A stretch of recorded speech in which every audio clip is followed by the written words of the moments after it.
Last phase is pretty simple. The AP now has a connection to a controller. It's going to reset its parameters to 0, SSIDs, channel, power, everything. And then it's going to tell the controller, give me an update. What should my parameters be? And the controller is going to update the access point with its SSID information, what channels, what radios, etc.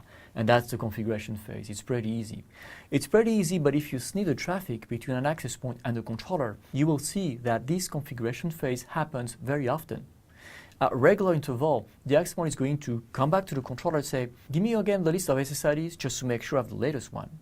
And at some point, the controller as well may go to the AP and say, what is your channel value? I change that to whatever. So you know there will be some updates information between the access point and the controller and some update in the configuration. Also keep in mind that the AP, as part of its configuration, is also going to update the controller about the RF environment and its conditions in real time. So that will keep feeding the controller with new information that the controller may need to use at some point to suddenly set the access point differently and say, oh, change your channel to 149.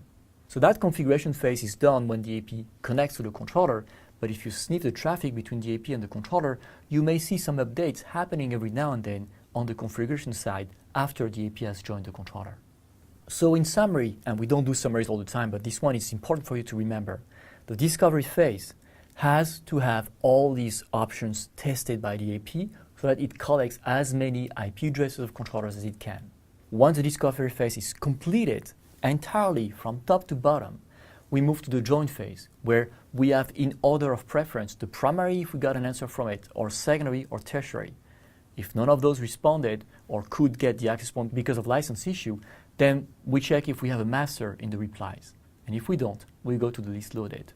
Once this is done, configuration phase occurs and is going to occur at regular interval as the controller may be updating the AP parameters.